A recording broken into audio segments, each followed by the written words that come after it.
या देवी सर्वभूतेषु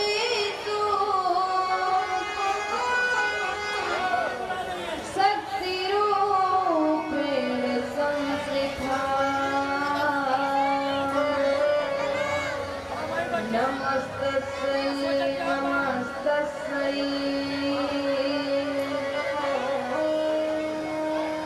नमस्तस्यै नमो नमः। लेट सदा सुखदीरकी सहज कृपा के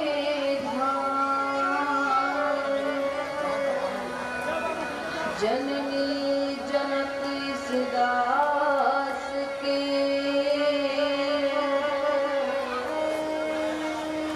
प्रभु श्री सीताराम।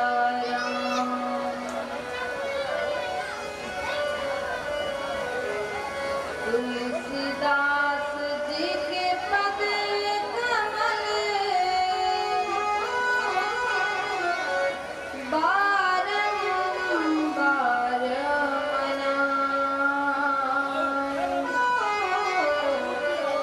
गुण गाऊं श्री राम को हनुमत हो सहाय। तुलसीदास जी के पद कमल बारंबार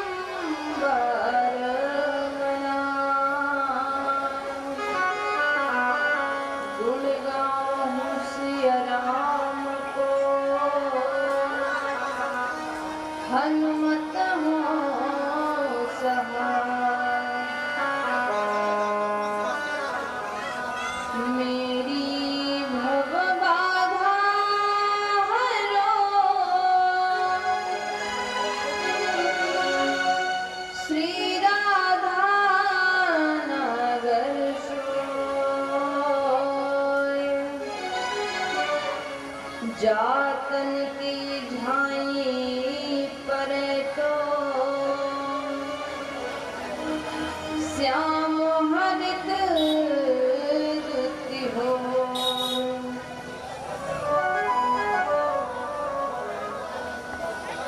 त्वमेव माता च पिता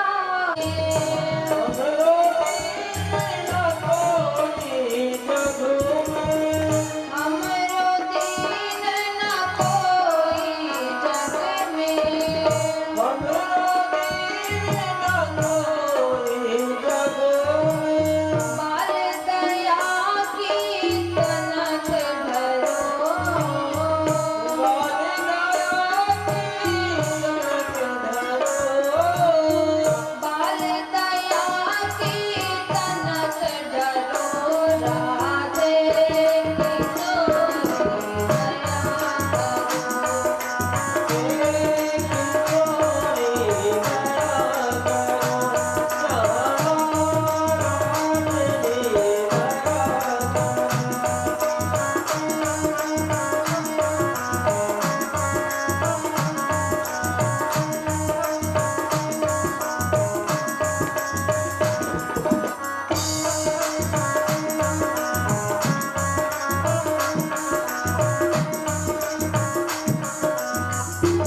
भाव से गिरिराज जी की परिक्रमा लगाएंगे।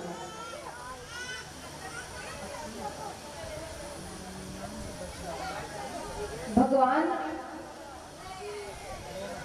यहाँ प्रेम का वर्णन दिखाते हैं।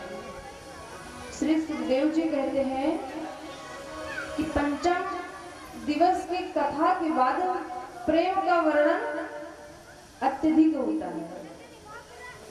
भक्त और भगवान का प्रेम कैसे होता है वो श्री सुखदेव जी बताते हैं। जैसे माता और पुत्र का प्रेम होता है, पिता और पुत्री का प्रेम होता है, वैसे ही भक्त और भगवान का प्रेम होता है।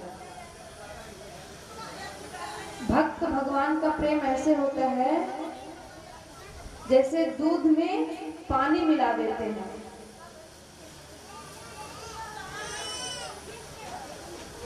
जैसे हम भगवान के प्रति समर्पित होते हैं तो भगवान अपनी भक्ति प्रदान करते हैं, अपना गुण प्रदान करते हैं, अपना स्वरूप प्रदान करते हैं। उसी प्रकार जैसे पानी दूध में चला जाता है तो दूध भी अपना स्वरूप उसको प्रदान करता है।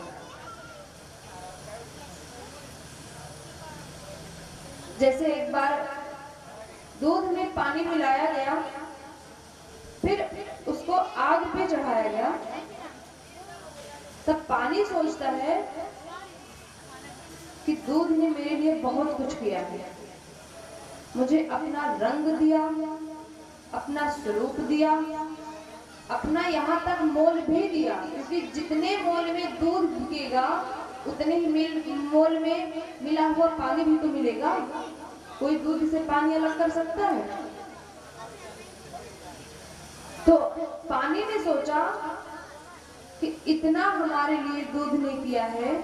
जब देखिए हम जब चूल्हे पर दूध को चढ़ाते हैं तो जब उसकी लौ तेजी से बढ़ती है तो दूध उबाल मारता है। मानो वो ये सोचता है कि मेरा मित्र है मेरे पास, उसको कष्ट ना हो, इसलिए वो आग को बुझा देता है। पानी क्या सोचता है कि जब तक मैं हूं तब तक अपने मित्र को मैं दुख नहीं दूंगा, इसलिए वो भाप बन के उड़ता रहता है। पहले दूध में पानी जलता है, फिर दूध जलता है। दूध और पानी की मित्रता भक्त और भगवान के जैसी है। लेकिन अगर बाद में उसी दूध में 2 बूंद नींबू डाल दे तो पानी अलग और दूध अलग हो जाता है।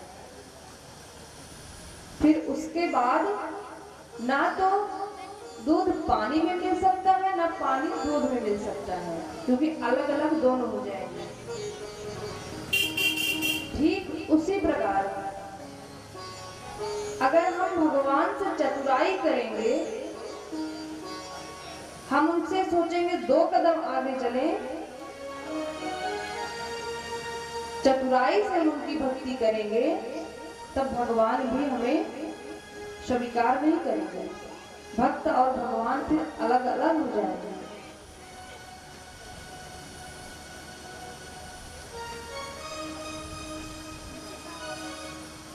नंद और यशोदा के यहाँ लाला हुआ है।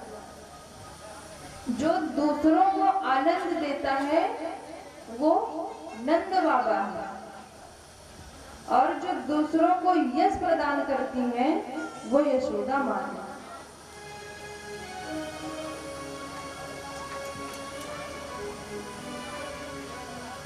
आजकल संबंधों में बड़ी कड़वाहट हो गई है।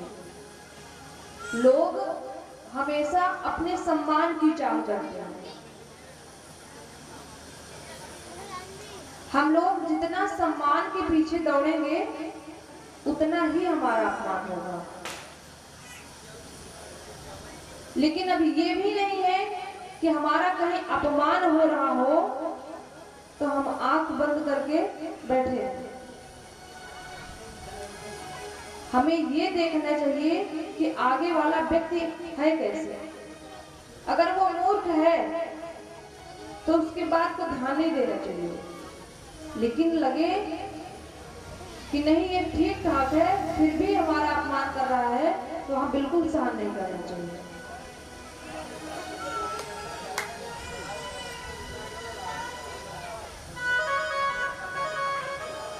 इसलिए सम्मान के पीछे इतना भी नहीं भागना चाहिए कि अपमान हो तो हम सह ना सके।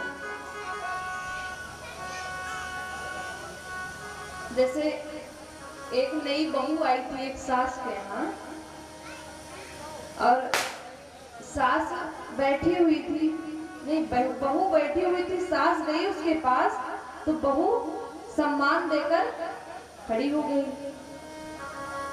अब सास बोली, बहू अगर मान लो मैं जिस दिन पलंग पर बैठी रहूंगी तो उस दिन तुम क्या करोगी? तो बहू बोली कि मैं बैठी रहूंगी तो खड़ी हो जाऊंगी। अच्छा, कहाँ बैठोगी? जमीन पर बैठ जाऊंगी। सास फिर से बोली कि अगर मान लो जमीन पर हम बैठे तो तुम क्या करोगी? तो ये हास परिहास की बात है, पर ये बात सत्य भी हो सकती है। उसने कहा मैं जमीन में गड्ढा खोदूंगी और आप नीचे बैठ जाना, मैं ऊपर बैठ जाऊंगी। भाई अगर इतना सम्मान आपको चाहिए तो कितना सम्मान कोई देगा? सम्मान की कदर भी तो करनी चाहिए। अगर वो आपको सम्मान दे रही है तो उसकी बार बार परीक्षाएं लोगी तो क्या करेगा?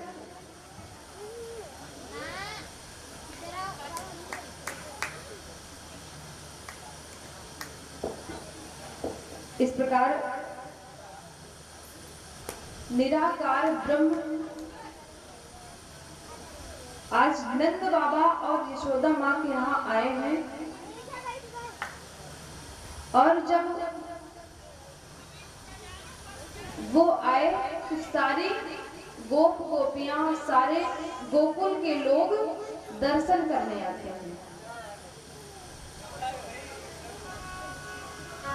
दर्शन करने आते हैं तब सब मिलकर बड़ा आनंद उठाते हैं। आनंद ऐसे वहां नहीं होता था। हमारे यहाँ जब किसी के यहाँ लाला का जन्म होता है तो सिर्फ एक घर में बधाई होती है, लेकिन गोकुल में ऐसा नहीं था। गोकुल में जितने घर थे सबको लगता था कि मेरे यहाँ लाला हुआ है। सब अपने अपने घर बधाई गाते, और सब यशोदा माँ इतना गोद में नहीं ले पाती जितना गोकुलवासी लेकर भागते। ऐसा लगता कि उनके यहाँ ही लाला हुआ है, और सब दर्शन करने आते हैं तो बड़ा प्यारा भाव रहती है कि नंद भवन में उड़ रही धूल, धूल मुझे प्यारी लगी। नंद भवन में उड़ रही धूल, धूल मुझे प्यारी लगी। भवन में उड़ रही धूल,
तो सभी जोरदार से हाथ उठाएंगे अपने प्यारे प्यारे लंबे लंबे और प्रेम से हमारे पास जाएंगे क्या।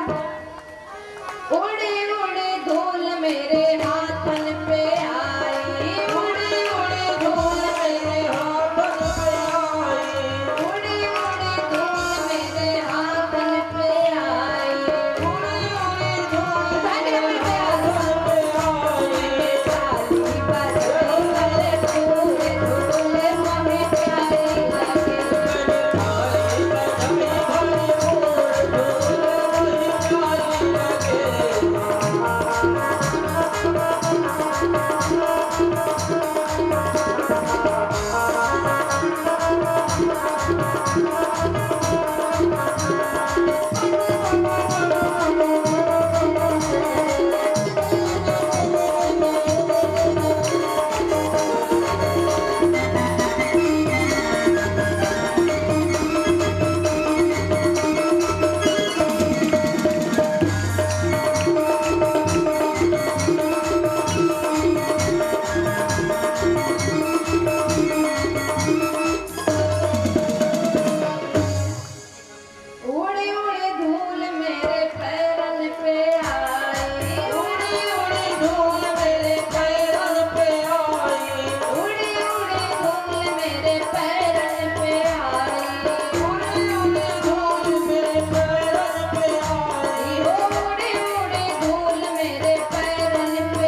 धूले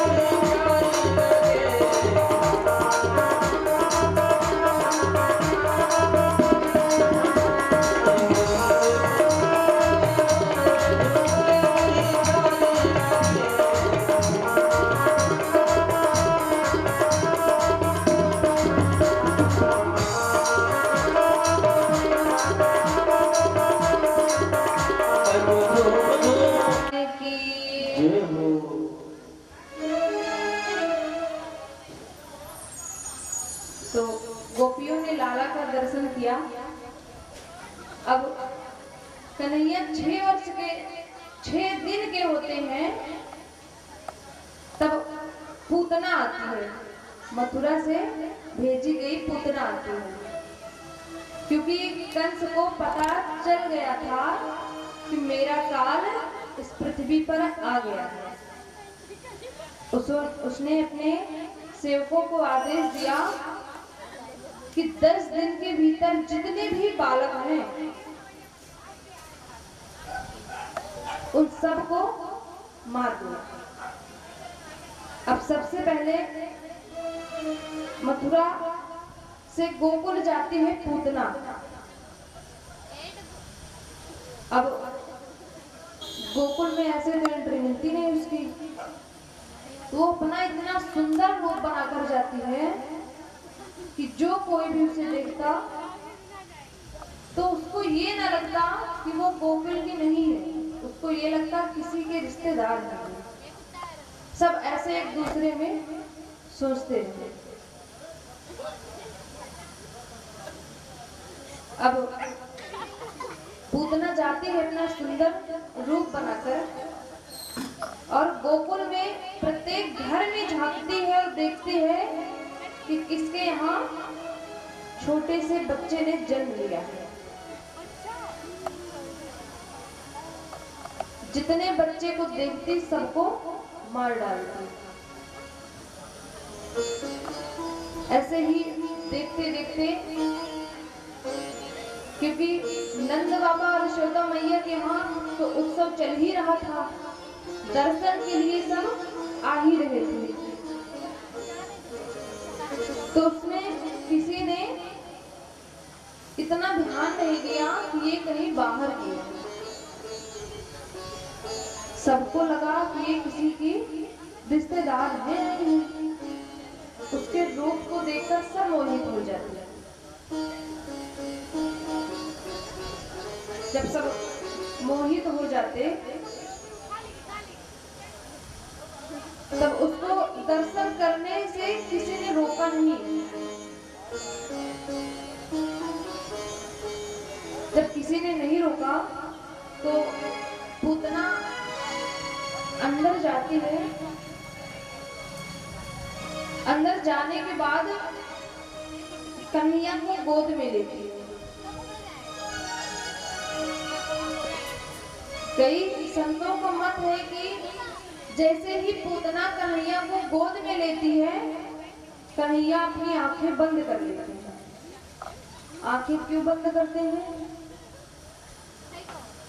कहते हैं कि अगर मेरी दृष्टि किसी पर पड़ गई तो उसके सारे पाप धुल जाएंगे, लेकिन पूतना को ऐसे तो मारना है नहीं। उसके किए की सजा तो उसको मिलनी चाहिए, क्योंकि कितने बच्चों का अपराध किया है, कितने बच्चों को मारा है इसने, निरपराध बालकों की हत्या की है।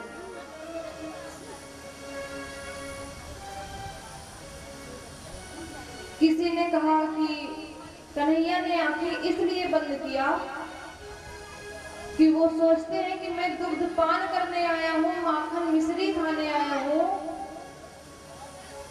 विष थोड़ी पीने आया हूँ। क्योंकि पूतना अपने स्तन में विष लेकर दुग्ध पान करा के श्री कृष्ण को मारना चाहती है। अब कन्हैया शंकर भगवान का स्मरण करते हैं और कहते हैं, महादेव आइए, जैसे आपने एक बार समुद्र मंथन में विष पिया था, वैसे ही एक बार आकर और धारण कर लीजिए, क्योंकि मेरा जन्म माखन मिश्री खाने के लिए हुआ है, विष पीने के लिए नहीं। शंकर भगवान आते हैं और विष को धारण करते हैं। अब पूतना सोचती है कि यहाँ दुग्धपान नहीं कराऊंगी। श्री कृष्ण भी सोचते हैं कि यहाँ ना ही कराए तो ज्यादा अच्छा रहेगा, क्योंकि यहाँ मुझे दुग्धपान कराएगी और जब इसका असली रूप सामने आएगा तो मैया बाबा सारे गोकुलवासी सब डर जाएंगे कि ये कौन आ गई यहाँ पे। अब पूतना कन्हैया को लेकर बाहर जाती है। जैसे ही दुग्धपान कराना शुरू करती है, पहले तो कन्हैया ने दुग्धपान किया, उसके बाद धीरे धीरे करके उसके प्राण को भी पीना शुरू कर दिया। अब जैसे ही प्राण को पीना शुरू किया, अब पूतना छटपटाने लगी, वो परेशान होने लगी और कहती है, सामंच मंचाल मृति प्रहासिनी, हे कन्हैया छोड़ दे मुझे, छोड़ दे। लेकिन कन्हैया छोड़ते नहीं हैं। किस लिए नहीं छोड़ते हैं? क्योंकि वो कन्हैया को मारने आई थी।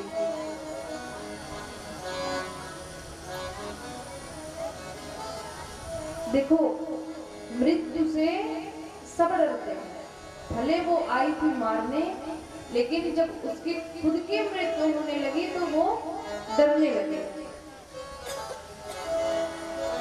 अब पता सबको है कि मृत्यु होगी, क्योंकि ये आत्मा अमर है, पर शरीर अमर नहीं है। शरीर को तो एक न एक दिन जाना ही है। जैसे परसों आपने सुना कि हिरण्यकश्यप ने अपने आप को बचाने के लिए, अपने आप को अमर करने के लिए कितने वरदान मांगे थे, लेकिन फिर भी उसकी मृत्यु हो गई। उस प्रकार पूतना श्री कृष्ण से मृत्यु की, अपने प्राण की भीख मांगती है, लेकिन श्री कृष्ण नहीं देते।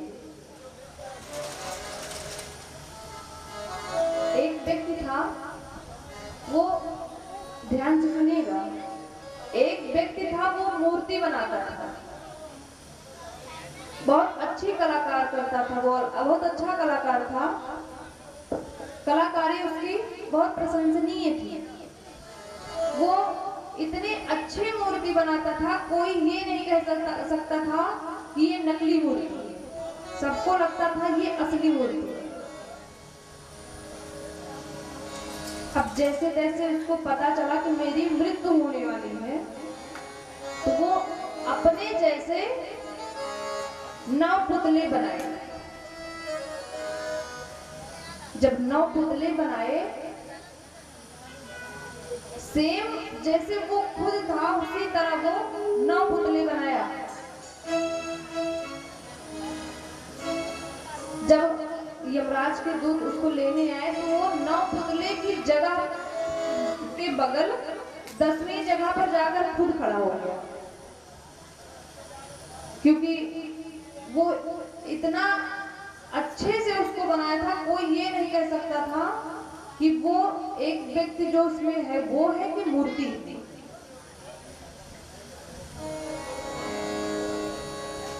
अब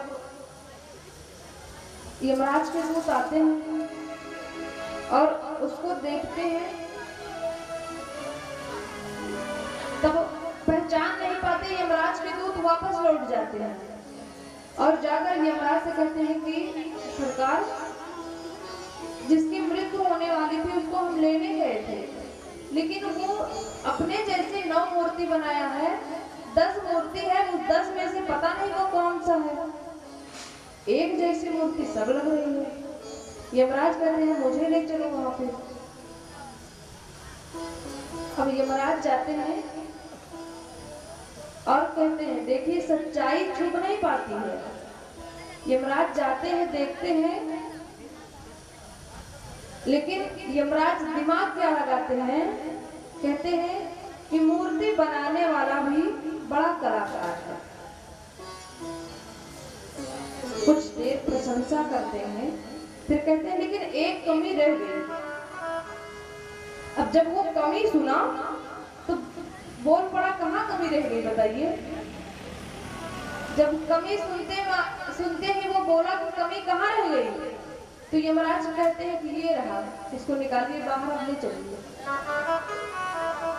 तो वो मृत्यु से बचने के लिए इतने उपाय लगाया, लेकिन मृत्यु से नहीं बच पाया। उसी प्रकार पूतना श्री कृष्ण से बहुत अनुनय विनय करती हैं, लेकिन श्री कृष्ण उसके प्राण पीते पीते उसको मृत्यु की गति देते हैं, उसको मोक्ष की प्रदान करते हैं, क्योंकि वो माता की गति मरी है, उन्होंने उनको दुग्धपान कराया है। अब पूतना जहां मरी थी, वहां से उसके शरीर से दुर्गंध आने के बजाय सुगंध आ रही थी। क्यों? क्योंकि उसको कन्हैया का स्पर्श मिला था। कन्हैया ने स्पर्श किया था, इसलिए उसकी पूरी शरीर सुगंधित हो गई थी। अब इधर माता यशोदा को, गोकुल वासियों को पता चलता है कि किसी ने कन्हैया को लेकर घर से निकल लिया है।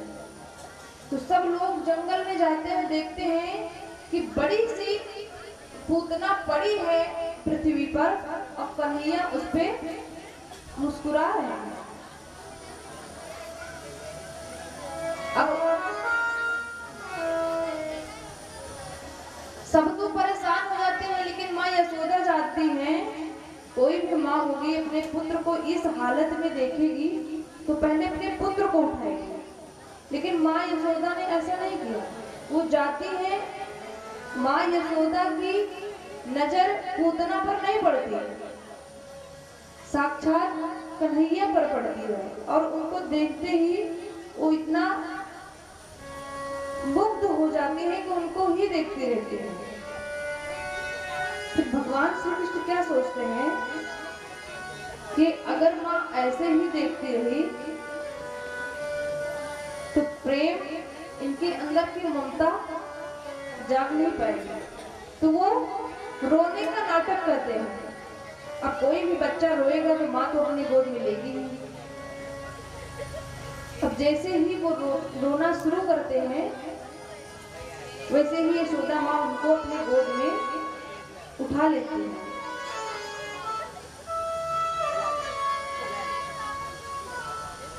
जैसे ही उनको अपनी गोद में उठाती हैं, लेकर घर आती हैं और कहती हैं कुछ दिन के लिए दर्शन बंद, अब कोई दर्शन करने नहीं आएगा।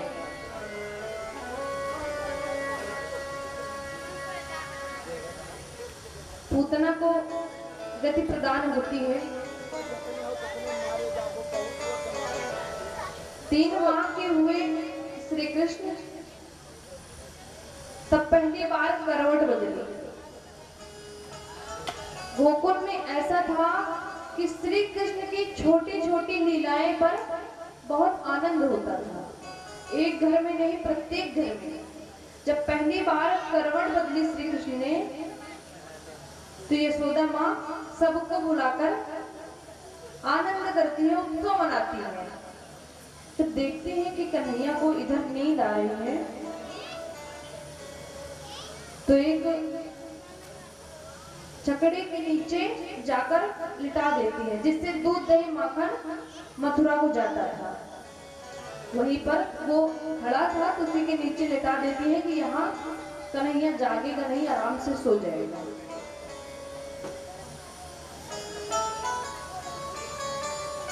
जब सकटासुर राक्षस आया, उसने सोचा यहाँ कोई नहीं है, यहाँ कन्हैया को मार देते हैं, क्योंकि कंस ने भेजा था। जैसे ही सकटासुर श्री कृष्ण को उठाने चला, कन्हैया ने छोटे छोटे पैरों से उस छकड़े को जैसे ही स्पर्श किया, सकटासुर आकाश में उड़ा और पृथ्वी में ध्यान से गिर गया और उसका गोविंदाय नमो नमः। इस प्रकार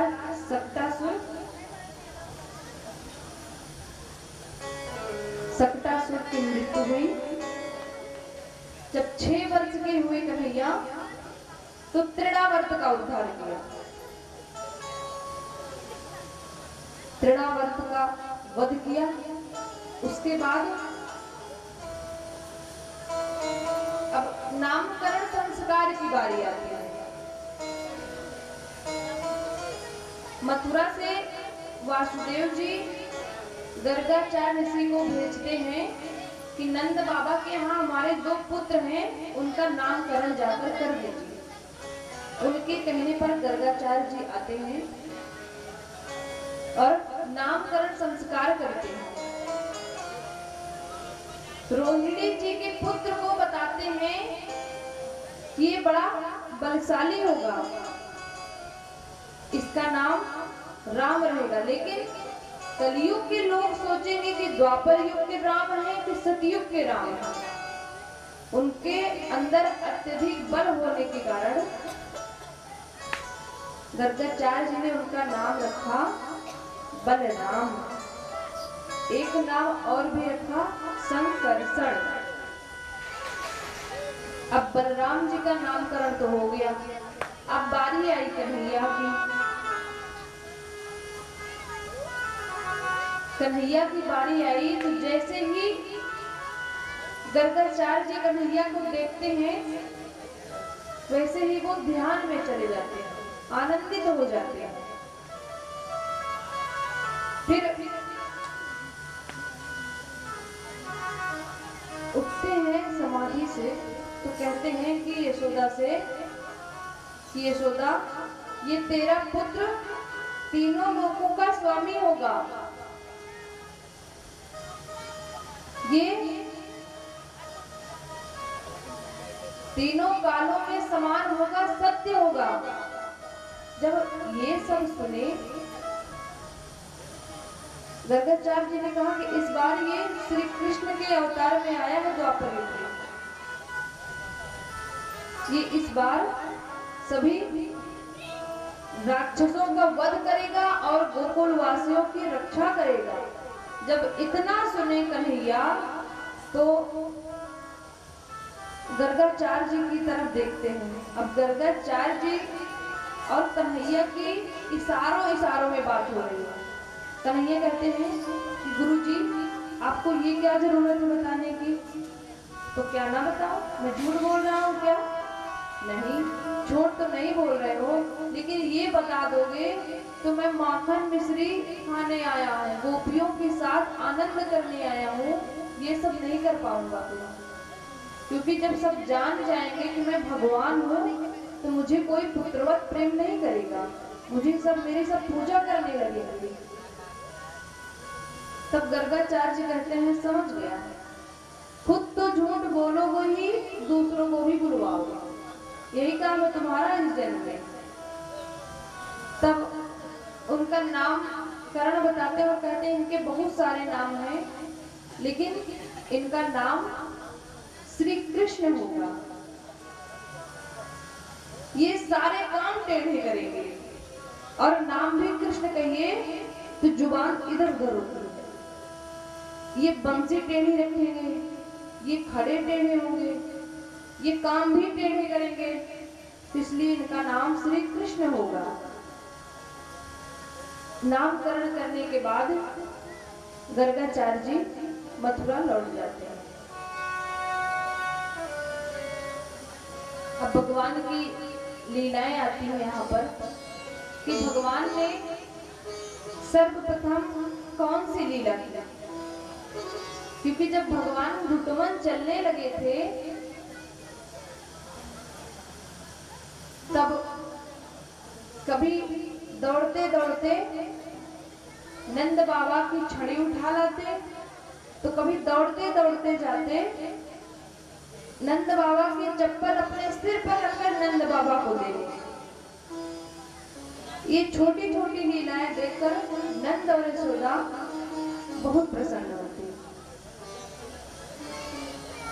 जब प्रसन्न होते तब उनको अपने हृदय से लगा लेते। अब पहली लीला कौन सी है? माखन चोरी लीला। अब कन्हैया अपने ग्वाल वालों को बुलाते हैं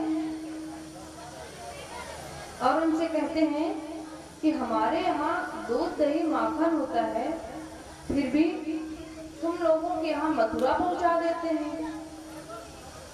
कितने पतले हो गए हो तुम लोग, कुछ खाते वाते तो हो नहीं। तब ग्वाल वाल कहते हैं कि क्या करें, हमारी तो रोजी रोटी यही से चलती है। अरे तो ले जाओ ना, लेकिन कुछ खाने के लिए भी तो रख लो। सब कहते हैं कैसे रखें, कोई देता ही नहीं। हम बताते हैं चलो चोरी करते हैं, तभी खाने को मिलेगा। क्योंकि कन्हैया अपने मित्रों को दुबला पतला देखकर वो दुखी होते थे। कहते हैं चोरी करेंगे तो हम लोग पकड़े जाएंगे। तो ऐसा करो कि पहले अपने अपने घर में चोरी करो, प्रैक्टिस करो अपने अपने घर में।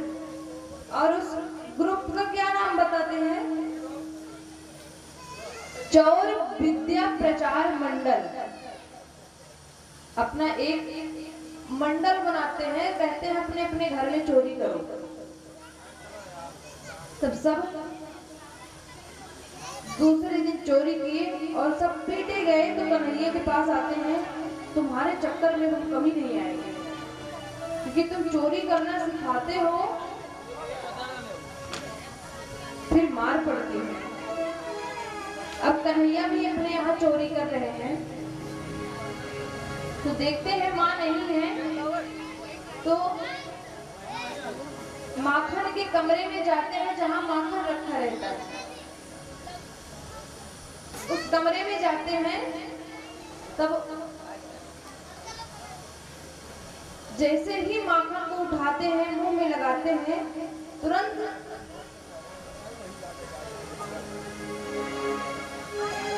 यशोदा माँ बुलाती है कन्हैया,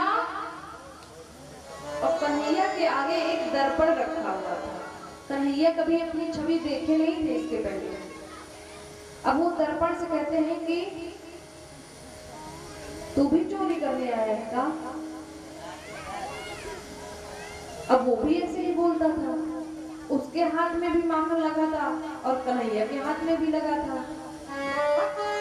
तो कन्हैया कहते हैं देख, तुम मुझे मत बताइयो, मैं तुमको भी नहीं बताऊंगा। उसके बाद जब ये सब लीला यशोदा जी देखती है, बहुत प्रसन्न होती है और कहती है कि कन्हैया क्या कर रहा है? मैया देख, माखन के कमरे में ये छोरा घुस गयो है, और मैं जैसे जैसे बोल रहा हूँ वैसे वैसे ये बोल रहा है। तब यशोदा माँ कहती हैं कि कौन है ये, क्योंकि इसके पहले यशोदा जी को भी जरूरत नहीं पड़ी थी कि कन्हैया को दर्पण दिखाए। अब उस दिन बताती हैं, दर्पण के आज सामने खुद आती है, कहती हैं कि ये बताओ तुम्हारी मैया यशोदा मैं हूँ? वो कहता है तो इसकी भी मैया यशोदा मैं हूँ। जो जो मैं कर रही हूँ, ये कर रहा है, ये दर्पण है, ये तुम्हारी छवि इसमें दिखेगी। उस दिन तो जैसे तैसे प्रसन्न होकर के प्रसन्न करा दिया, आनंद करा दिया। उस दिन तो माँ भूल गई कि ये चोरी भी करने आया था। उस दिन कन्हैया बच गए। अब अगले दिन चोरी करने के लिए गोपी के घर जाते हैं और मुस्कुराते हुए जाते हैं। ये भी नहीं कि उदास जाते हैं, मुस्कुराते हुए जाते हैं। तो एक गोपी देखती है तो प्रसन्न होती है और क्या कहती है? तेरी मंद मंद मुस्कानिया पे, कि तेरी मंद मंद मुस्कानिया पे बलिहार प्यारे जो, मैं बलिहार प्यारे जो, तेरी मंद मंद मुस्कानिया पे, तेरी मंद मंद मुस्कानिया, बलिहार प्यारे जो, बलिहार प्यारे जो।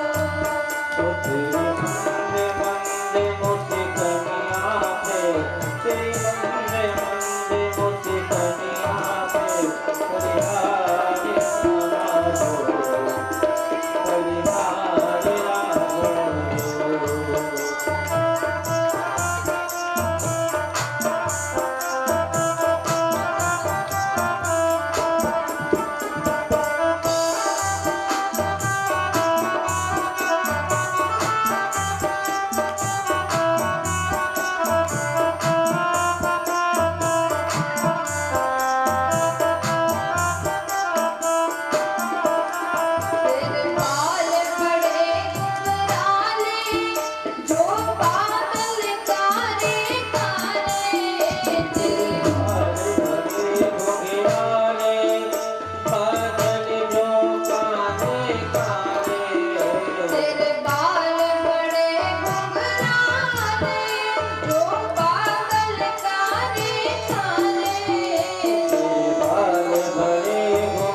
सब तो परेशान हो जाते हैं, लेकिन माँ यशोदा चाहती हैं, कोई भी माँ होगी अपने पुत्र को इस हालत में देखेगी तो पहले अपने पुत्र को उठाएगी, लेकिन माँ यशोदा ने ऐसा नहीं किया। वो जाती है, माँ यशोदा की नजर पूतना पर नहीं पड़ती, साक्षात कन्हैया पर पड़ती है, और उनको देखते ही वो इतना मुग्ध हो जाती है कि उनको ही देखते रहते हैं। फिर भगवान श्री कृष्ण क्या सोचते हैं कि अगर माँ ऐसे ही देखती रही तो प्रेम, इनके अंदर की ममता जाग नहीं पाएगी, तो वो रोने का नाटक करते हैं। अब कोई भी बच्चा रोएगा तो माँ तो अपनी गोद में लेगी। अब जैसे ही वो रोना शुरू करते हैं, वैसे ही यशोदा माँ उनको अपनी गोद में उठा लेती है।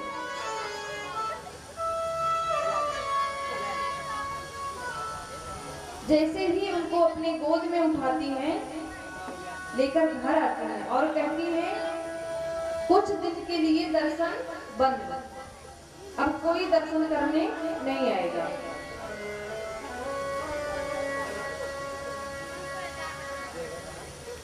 पूतना को गति प्रदान होती है। 3 माह के हुए श्री कृष्ण तब पहली बार करवट बदली। गोकुल में ऐसा था कि श्री कृष्ण की छोटी छोटी लीलाएं पर बहुत आनंद होता था। एक घर में नहीं, प्रत्येक घर में। जब पहली बार करवट बदली श्री कृष्ण ने, तो यशोदा माँ सबको बुलाकर आनंद करती है, उत्सव मनाती है। तो देखते हैं कि कन्हैया को इधर नींद आ रही है, तो एक चकड़े के नीचे जाकर लिटा देती है, जिससे दूध दही माखन मथुरा को जाता था। वहीं पर वो खड़ा था तो उसी के नीचे लिटा देती है कि यहाँ कन्हैया जागेगा नहीं, आराम से सो जाएगा।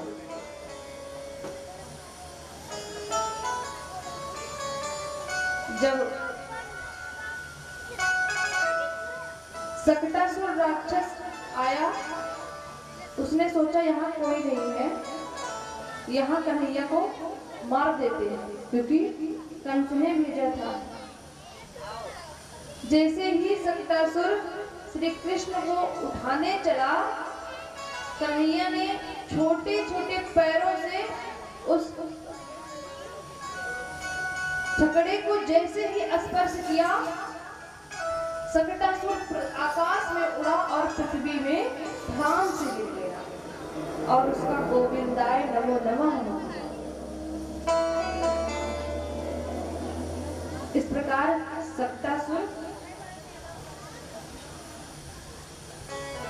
सकटासुर की मृत्यु हुई। जब 6 वर्ष के हुए कन्हैया, तो तृणावर्त का उद्धार किया। तृणावर्त का वध किया। उसके बाद अब नामकरण संस्कार की बारी आती है। मथुरा से वासुदेव जी गर्गाचार्य ऋषि को भेजते हैं कि नंद बाबा के यहाँ हमारे 2 पुत्र हैं, उनका नामकरण जाकर कर दीजिए। उनके कहने पर गर्गाचार्य जी आते हैं और नामकरण संस्कार करते हैं। रोहिणी जी के पुत्र को बताते हैं कि ये बड़ा बलशाली होगा, इसका नाम राम रहेगा। लेकिन कलयुग के लोग सोचेंगे कि द्वापर युग के राम है कि सतयुग के राम है। उनके अंदर अत्यधिक बल होने के कारण गर्गाचार्य जी ने उनका नाम रखा बलराम। एक नाम और भी रखा संकर्षण।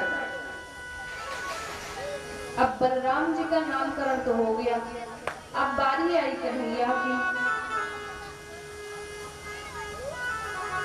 कन्हैया की बारी आई तो जैसे ही गर्गाचार्य जी कन्हैया को देखते हैं वैसे ही वो ध्यान में चले जाते हैं, आनंदित हो जाते हैं। फिर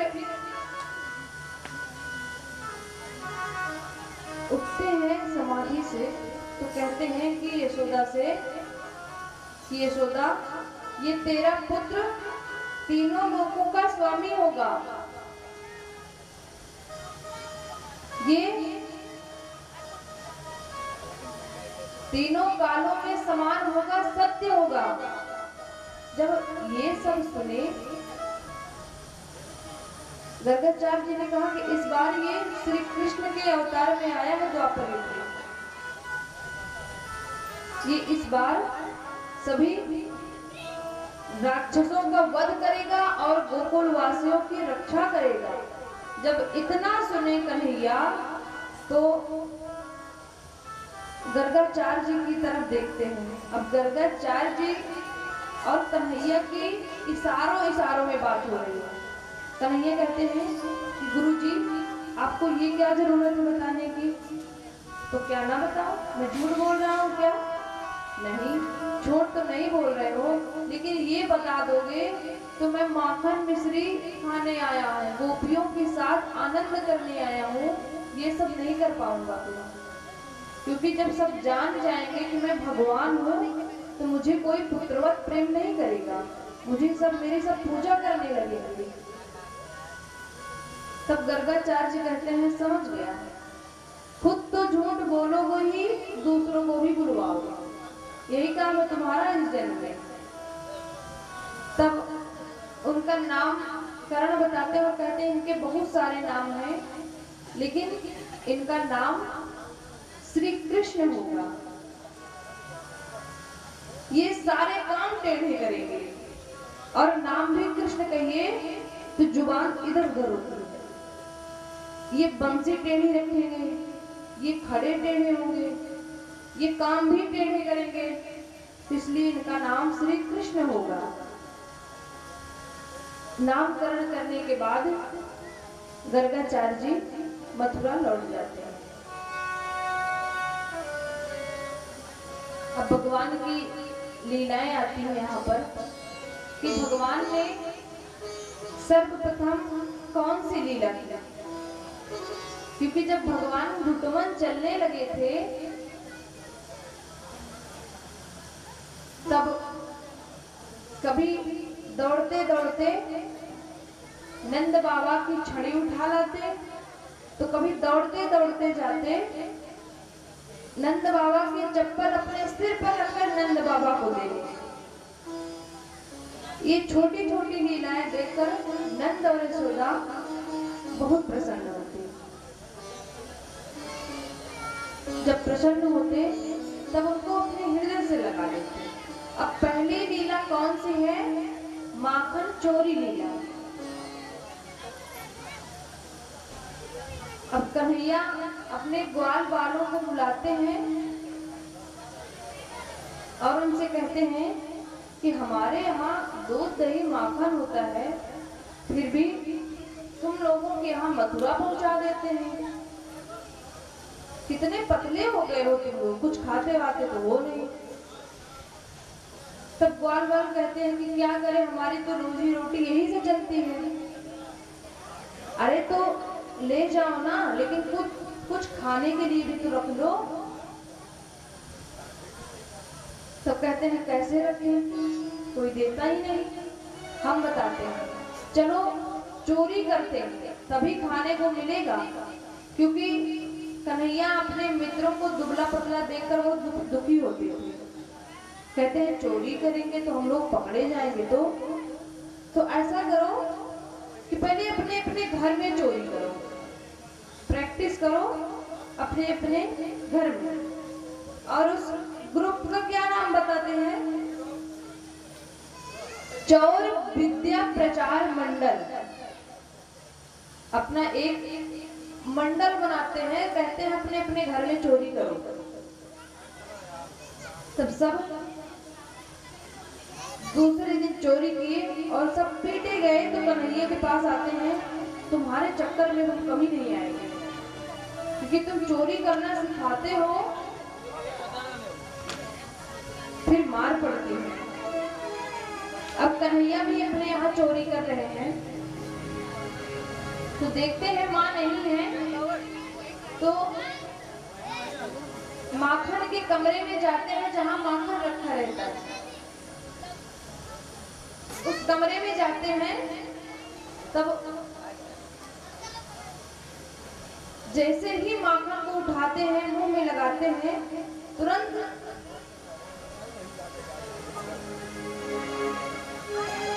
यशोदा माँ बुलाती है कन्हैया, और कन्हैया के आगे एक दर्पण रखा हुआ था। कन्हैया कभी अपनी छवि देखे नहीं थे इसके पहले। अब वो दर्पण से कहते हैं कि तू भी चोरी करने आया है क्या? अब वो भी ऐसे ही बोलता था, उसके हाथ में भी माखन लगा था और कन्हैया के हाथ में भी लगा था। तो कन्हैया कहते हैं देख, तुम मुझे मत बताइयो, मैं तुमको भी नहीं बताऊंगा। उसके बाद जब ये सब लीला यशोदा जी देखती है, बहुत प्रसन्न होती है और कहती है कि कन्हैया क्या कर रहा है? मैया देख, माखन के कमरे में ये छोरा घुस गयो है, और मैं जैसे जैसे बोल रहा हूँ वैसे वैसे ये बोल रहा है।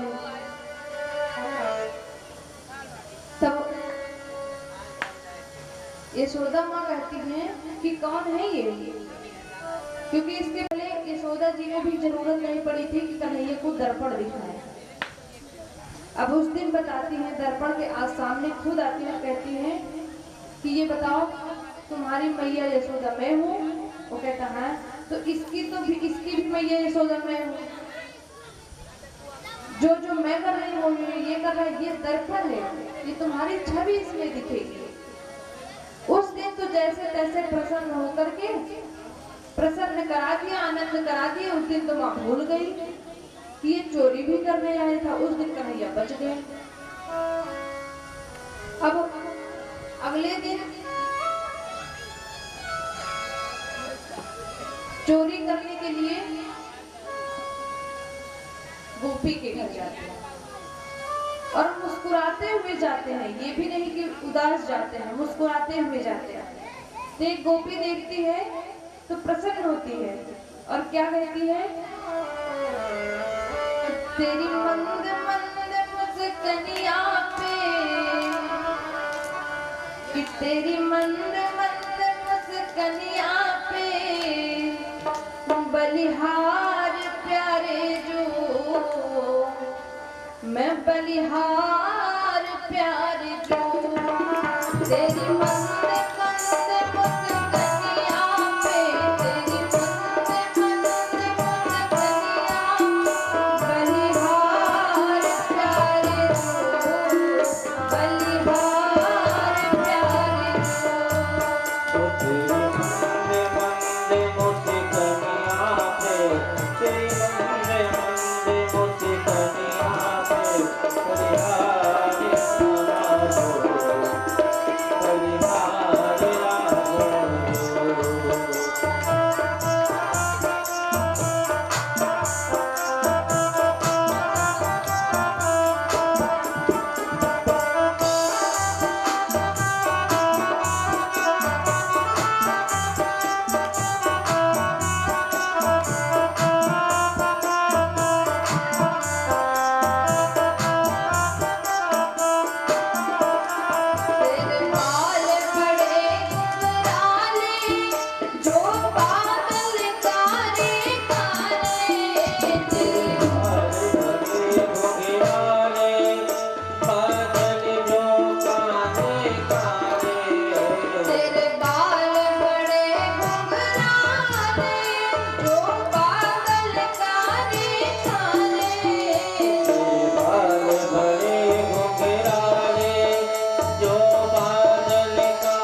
प्यारी लगती है प्यारी प्यारी तेरी मधुर मधुर पैजनिया पे तेरी मधुर मधुर पैजनिया पे मैं बलिहार प्यारे तू बलिहार प्यारे तू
वृंदावन बिहारी लाल की।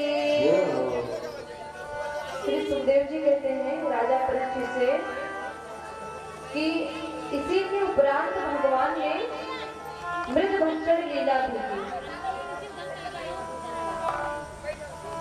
मृदभक्षण लीला जिसमें भगवान ने यशोदा माँ को पूरे ब्रह्मांड का दर्शन कराया था। भगवान एक बार मिट्टी खा लिए थे तो बार बार आकर बता दिए कि मैया तेरा लाला मिट्टी खाया है। तब यशोदा माँ कहती हैं कि कन्हैया दिखा मिट्टी कहाँ खाया है। तब कन्हैया कहते हैं कि सिर्फ सिर हिलाते हैं, कुछ बोलते नहीं है। जबरदस्ती कहते हैं कन्हैया तुम मिट्टी खाया है ना, अगर तू नहीं मुंह खोला मैं तुझसे बात नहीं करूंगी। अब कन्हैया को लगा कि मैया रूठ जाएंगे और अभी ब्रह्मांड का दर्शन हो गया इनको कि ये मूर्छित भी हो जाएंगे। उसके बाद बहुत जबरदस्ती करती है मैया, कन्हैया मुंह खोलते हैं और उनको पूरे ब्रह्मांड का दर्शन दिखाई देता है और वो मूर्छित अवस्था में आ जाते हैं। फिर कन्हैया माँ के मन में ममता का प्रेम उत्पन्न करते हैं और मैया ये सब फिर भूल जाती है। कुछ देर के लिए उनको लगा कि मैंने भगवान का दर्शन किया, लेकिन उनके मस्तिष्क से वो स्मृति गायब कर दी कन्हैया ने। उसके बाद ऊखल बंधन लीला आती है और पुनः उसके बाद यमलार्जुन का उद्धार भी करते हैं, फल वाली पर कृपा करते हैं, वत्सासुर और बकासुर का उद्धार करते हैं, अघासुर का उद्धार करते हैं। श्री सुखदेव जी कहते हैं